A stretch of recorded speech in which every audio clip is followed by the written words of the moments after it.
Hello friends and welcome back to my hobby home. My name is Cathy. Thank you for joining me today. You will see I have a quilted quilt on my table. We are binding today. I did go and find my little binding buddy here. I got a little slap band on it to hold it all there. I can take that off right now. I set this back here behind my machine and it rolls right off, guys. I love these things. First thing I'm going to do is flip my quilts over. Woo, I might have hit y'all there for a little. And I am going to put the binding on the back first. I do have that binding attachment, and I was going to try it tonight, but I realized it's for a 2-inch binding, so I'm going to have to test that out on something and see how I like it. So first thing I'm going to do is pull about 12 inches of my fabric out. I am using the white thread or Dove or whatever this is. I'm not real sure what the color is. It's a silver. I am going to check and see if this silver works with the green when I'm doing it on the back. So when I flip it over, if I don't think that works real good, I'll find a color that matches a lot better. Now I am starting this at 3/8 of an inch. That is just the best that I have found. Oh, I got to get my gloves on. Putting these bindings on seems to work best at. I'm going to slide my gloves on here, guys, because if I don't have my gloves on, I can't seem to control the quilt very good. I'm thinking I'm going to start saving to invest in a drop-in table for my sewing machine just to drop down in it. I had the option of getting that when I got my machine, but I didn't do it because I already had this one.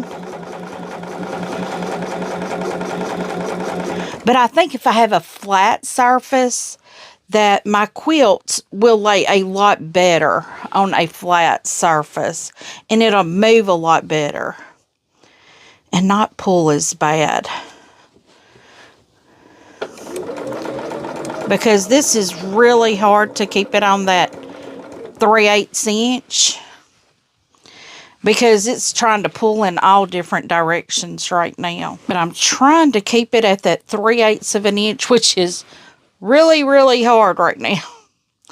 Because this is a pretty heavy quilt, even though it's not a very big quilt.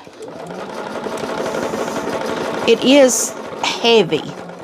And I don't like this when my binding that I've pressed starts pushing up, because I'm not pulling it or anything.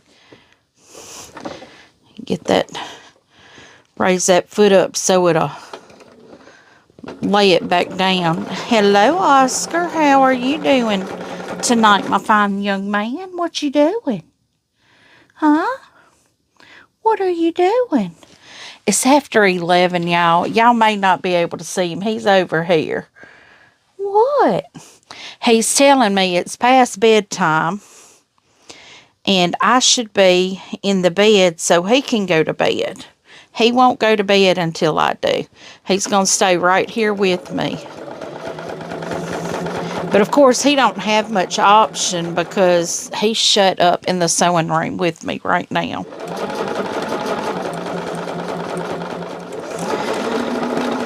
Little does he realize it's going to be at least an hour to an hour and a half before we go to bed. Because that's about what it takes for me to sew a binding on. And I will be able to edit. I love you too, baby doll. I will be able to edit tomorrow morning. But I wanted to get it sewed tonight.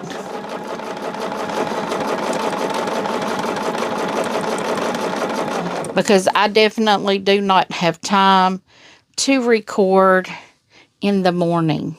Y'all can't see him. He's right here loving on me. Oscar, come here, baby. Oscar. Oscar, baby. He's kind of crouching in. Y'all can't see him. He's right here.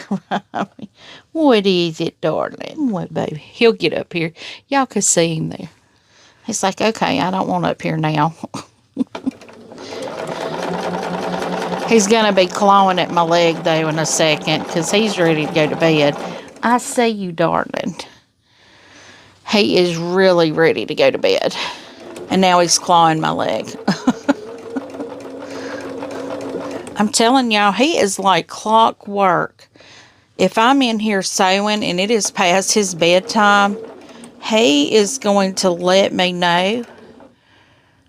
Because to him, his bedtime is my bedtime. Okay, I'm getting this twisted around here so I can sew off that edge. I am cutting that thread. For me, it's just easiest to do that. And I mean, I don't know if I'm not supposed to or not, but that's just what I do, guys. When you are binding or learning how to bind, watch a lot of different videos. I do hope to be able to get my setup once I get my office straightened up. That plan was to be happening this weekend. Is probably not going to because I have that wedding to go to. I have a lot of stuff to do this weekend. I have a lot of stuff that I need to do this weekend. I have a lot of things to be getting ready for. While I'm thinking about it, guys, don't forget the retreat that Tammy will be having in Casper, Wyoming, September, I think, 9th to the 13th. The cost for that is $275. I think a link or something I put in there did not work last time, but you can always go to her channel and she's got information. She's actually got videos about the retreat, about all the things with the retreat. It's $275. I think if you go PayPal, there's a $10 fee. And then the motel, you need to give them a call to reserve your motel room. Your room is not included in the $275, guys. I spoke with the lady there, and it's roughly it's $109 a night. You get your continental breakfast with that. I believe it's continental. You get a breakfast with that each morning. Your room, you get a breakfast. And then with the retreat, you will get 4 dinners. So if you are interested, and Casper, Wyoming seems like a good place to go in September. I'm so excited about it. If y'all go, you will see me. You know, everything depending. I've already paid my retreat fee, the $275. I've already booked my room, so I'm good to go. I have the time to take at work. I know it is February and things can happen, but I'm only required to have 110 vacation hours or annual hours for the 2 retreats that I will be doing this year. So I will be trying to save them. I'm probably going to have burnout at work. But as long as if I get sick, I can use sick leave, but that's it. I won't be taking any days. Now, granted, by that time, I'll have like 150 hours. Plus, I think I'll have 153 hours based off of how my time accumulates. I'll have 153 hours. I accumulate so many hours a pay period. I already have over 40 because ours rolls. It doesn't like end at a certain date. our time just continues to roll.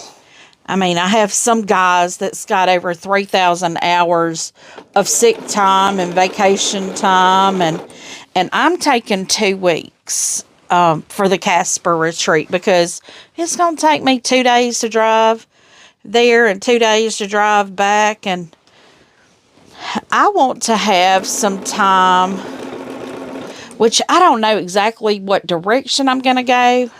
I'm thinking on my way back, I'm going to drive Missouri. Yes, I'm driving. I don't know if I mentioned that. I'm driving.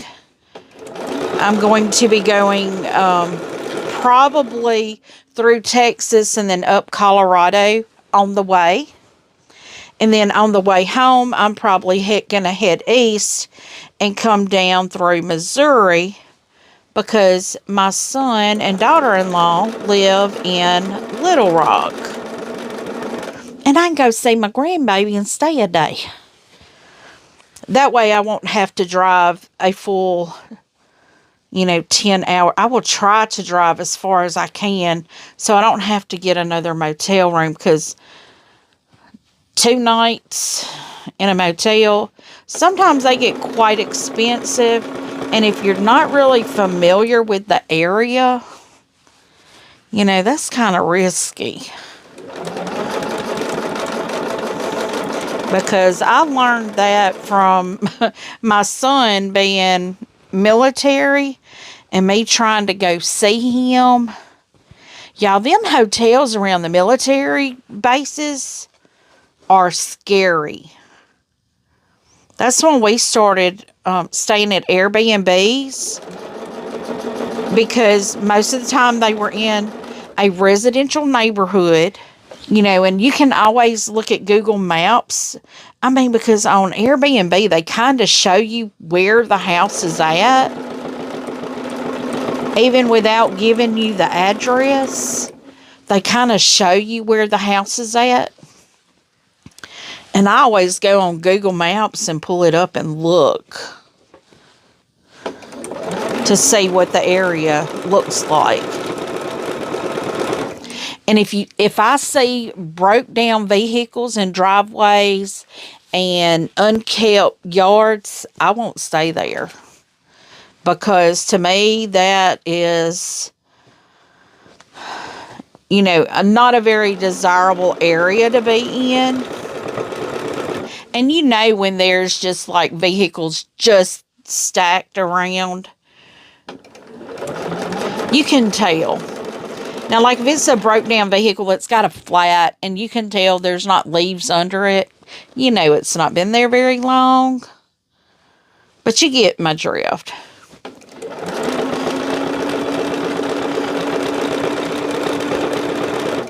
I'm all about trying to stay in a safer area, because and I even told my husband, I was like, because I've asked him if he's going to go with me. And I told him, I'm like, look, I'm going to have to take 2 weeks off because I got to drive. And I told him, I said, I've looked at state parks along the way because I can rent a tent spot and sleep in my vehicle. And those are pretty safe. There's a bathroom there and a shower that I could take a shower, and, they're fairly safe. And if you find a rest area that has security,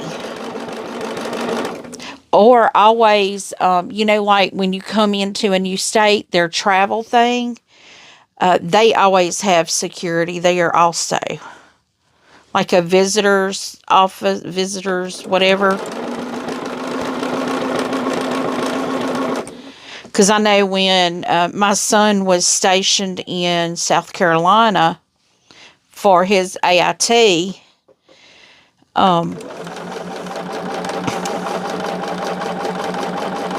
I know we went, on our way there was a really nice rest area. And we would stop there on the way going and on the way back home. So much that the guards there kind of started knowing who we were.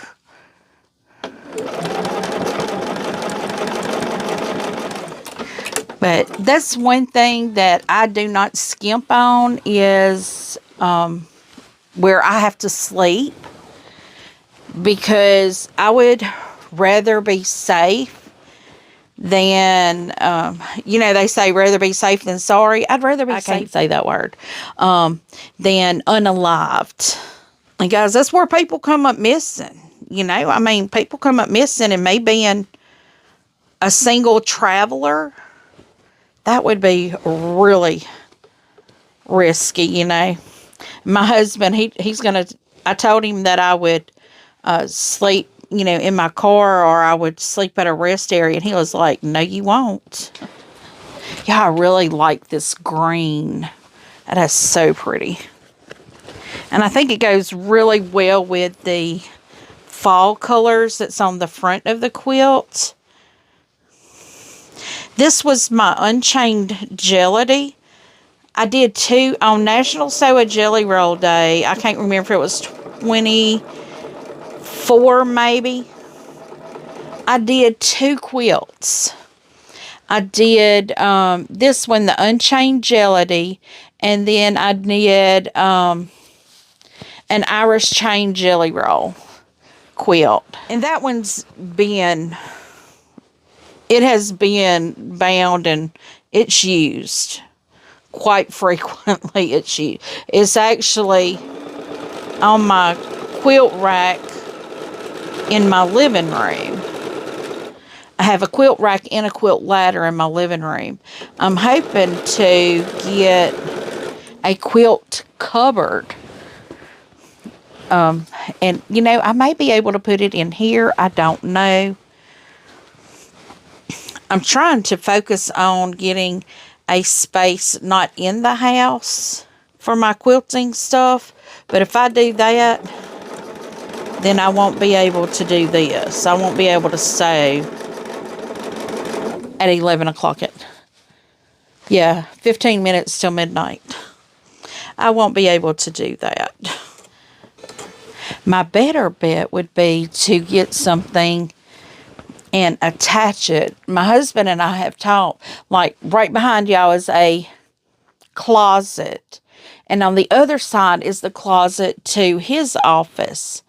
And at the end of the hallway is a linen closet. Well, this model of trailer actually comes with an addition that you can purchase, and it attaches through that hallway closet. The closet spaces change up in here. Now, see, like the closet to his office, if we did that, the closet to his office would disappear. It would go away. Because that closet is behind the linen closet. The closet in this room is not. It's all on this side, this half of the trailer. But the addition, because this is a 32 by 56 mobile home. Addition is 32 across or wide going this way. And I think it's like 14 or 16 feet further out. And I've told my husband, I don't know if that's a good idea because that's right under some big oaks. Which actually, if we had already done that, we would have trees in that addition right now. Because we had huge limbs fall out of the oak trees on that end of the house. And if we did that, the oak trees would have to come down. So we had actually talked about that once, but I don't know. The house is so old now, I don't know if we would want to do that now. Because this mobile home is 20 years old. Because I purchased it in 96. Was it 96? 06, not 96. I purchased it in 06. Because '06 is the year my grandmother passed away, and because she came to see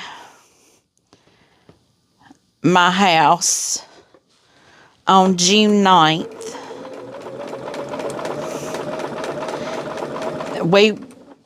We had not even closed, but everything was done. We knew it was a done deal. We just had to get to the title agencies to sign the paperwork on the 9th. And my uncle was a preacher, and my aunt and uncle were at their church. I think the 9th was a Friday. I can't remember, but I went and got my grandmother because she wanted to see the house. I brought her over to see the house so she could see it. And I think it was the very next day, I went into my grandmother's house. And she was asleep in her chair, sweating profusely. She had not cut her AC on, and it was really hot. And she told me she needed some water. Well, she had walked behind me into the kitchen, and I noticed she was stumbling, and she had had a stroke. Anyway, long story short, that was going on while we were buying the house, or while I was buying the house. And so, I'm like, I don't think we could do that now. It's probably not even an option to buy an addition anymore like that.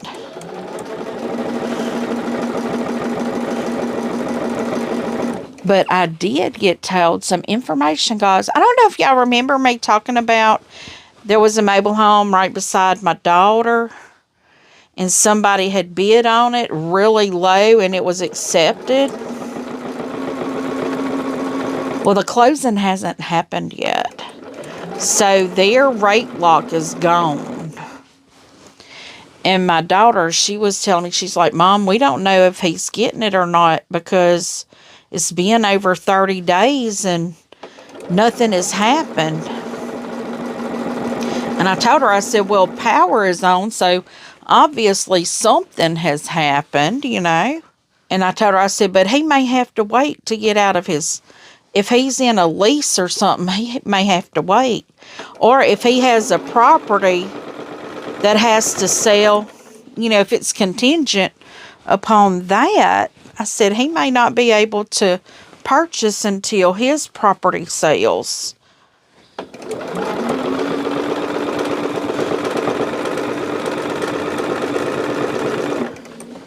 But that would be absolutely best case scenario to happen. Even though, they were telling me things that needed to be done on that. Like at the back door, they had put a porch on or something, and it had leaked in the door and ruined the floor there. Which I don't know about y'all, but a floor is not that hard to replace. You just have your subfloor. You just have to check to make sure your floor joists are still good, and lay your 1/4-inch plywood down for your subfloor, and then lay your plywood down the opposite direction than your subfloor.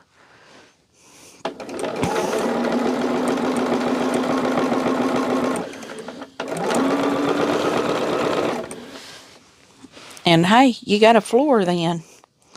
Friends, I am almost done putting this on the back.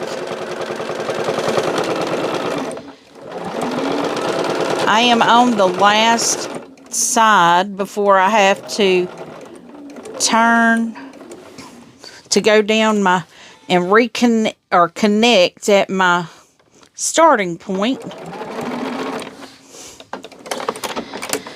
Because here's my starting point. So we're now on that side. Guys, I'm just doing a lot of chit-chatting with y'all. We've seen a lot of binding. Now, I don't mind. Like I was saying before, I'm hoping to get my setup once I get my computer desk and all moved around, my sublimation station set up, and my print, my shipping station and all that set up, then I can set up my lights and everything else that I have, that I need to set up. Saw my little grandson. Today is still Friday when I'm recording this. It is my son and daughter-in-law's 4th wedding anniversary. That's the ones that's got my granddaughter. But I saw my youngest daughter and her fiance and my grandson tonight, their little boy. Saw them tonight, and we had dinner together. I've had dinner with my youngest daughter almost every day this week. I didn't last night, but I did Tuesday, Wednesday. I didn't Thursday. I did tonight.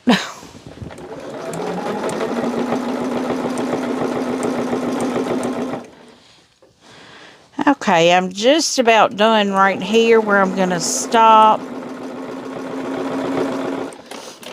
Okay, now is where we're going to connect the 2 ends. I'm just going to go on and cut that because it didn't want to cut on the machine.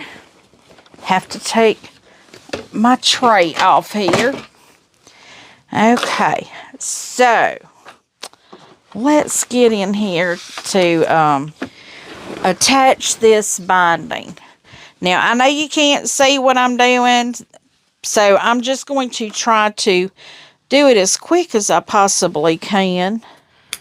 What I do is I cut my binding, and then I cut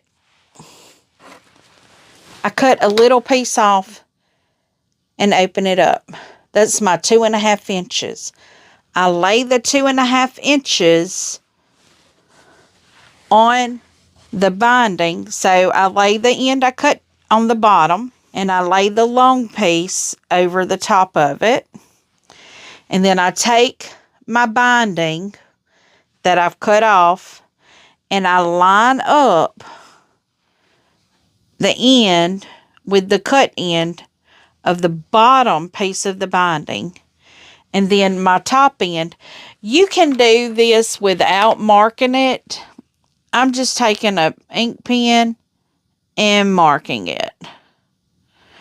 That way I can just take my scissors, bring it up here, and cut it.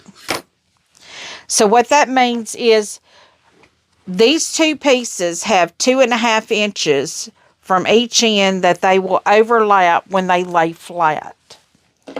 Now, for me to do this, I pull up my quilt like this and put a clamp on it. Just makes it easier. I take the bottom piece and open it up wrong side to the bottom, and I take the top piece and lay it face down. And when I do that, I'm going to pin, like if I hold them up like this, the top right, I'm going to pin that top right corner and pin going towards the top left, because I'm going to sew from top left to bottom right. I just have to make sure I get my binding flattened out good and pinned appropriately, so I can do that, because I will mark it also.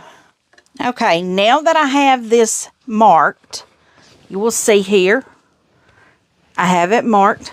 I sew first before I cut. I open it up to make sure that everything is fine and that I'd sewed it the correct direction. I have so many times sewn this the wrong direction. Just going to get that under that needle and get that needle started in there. Then I've got to straighten this out.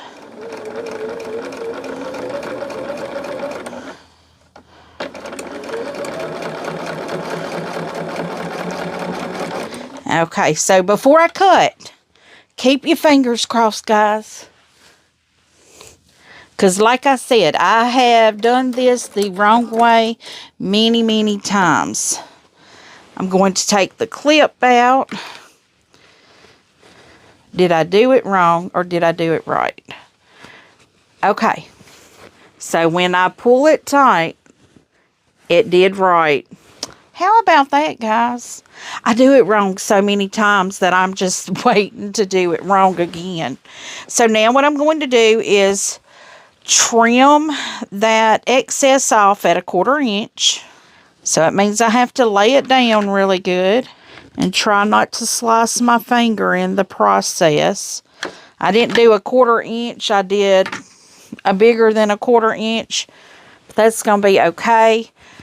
I do not press this seam. A lot of times in the past I have, but now I'm just like, why? Why even worry about it? So let's make sure it's going the same direction on both of them, so when it pulls tight, we don't have a mess going under there. Now I know I'm going to need at least this glove on, so I'm going to put this one on, and we are going to attach this binding here. And friends, this is going to be your true tell when you go attaching it, if you've got any ripples in it.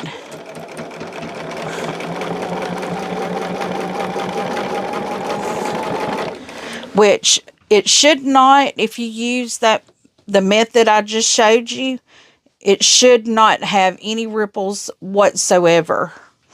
The only thing I have right now is the bulk where I did not press those seams. And that where I didn't press those seams is making a problem for me.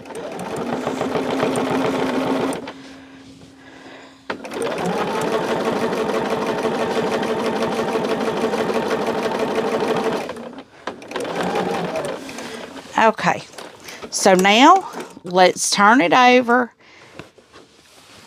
and start on the other side. For some reason, my thread, there it went, it finally broke. Okay, so what I do is I just flip it where I was just at, and I just fold the seam over. That right there is always a little difficult where you just attached it. I can't roll the bind with that glove on. So the first thing I'm going to do is just get it under the needle. Get our quilt straightened out. Now I have it on that 3/8 inch. And it's just on the inside of that 1/8. I do like a snug bind. My right side of my binding is on the 3/8 mark. The inside of my binding is it's on the inside of my foot. This is 1/4 and 1/8, and then you can on the inside of the 1/8 is where I'm at.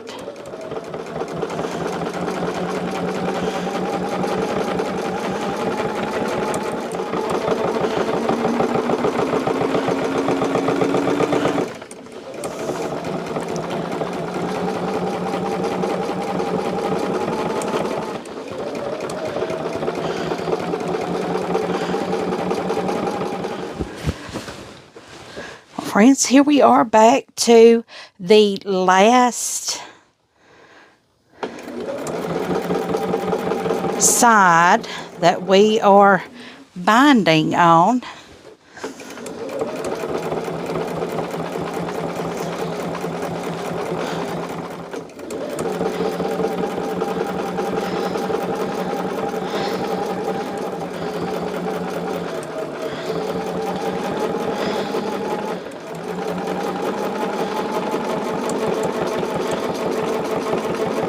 We have made pretty good work at this. Well, I say we've made pretty good work at this. I started this after 11 o'clock. It is almost 1 o'clock in the morning. So, it's taken us a little while to do this. I did not record the whole process because I did have a phone conversation going on in the middle of me binding to the front, or sewing this to the front of my quilt. So the majority of this is not going to be recorded of my binding. But I will be trying out my binding attachment. That just leaving that puckered up, and I don't like that. And my machine is sounding like it's having a hard time.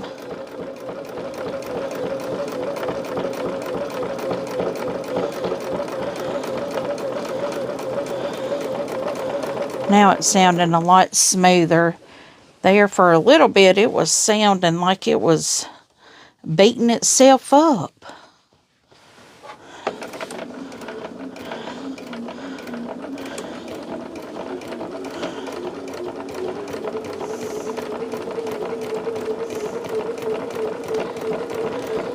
This has been a hard quilt to bind. I've broken the threads 2 or 3 times. I don't know if I had it in a bind.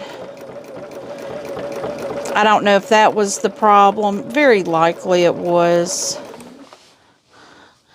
Okay, so what I'm going to do when I'm going to connect here, I'm going to put my wonder clips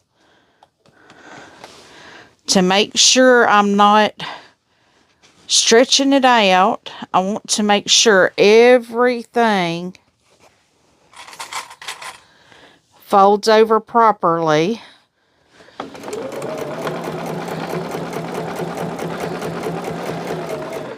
And for some reason, it is giving me a little ripple there.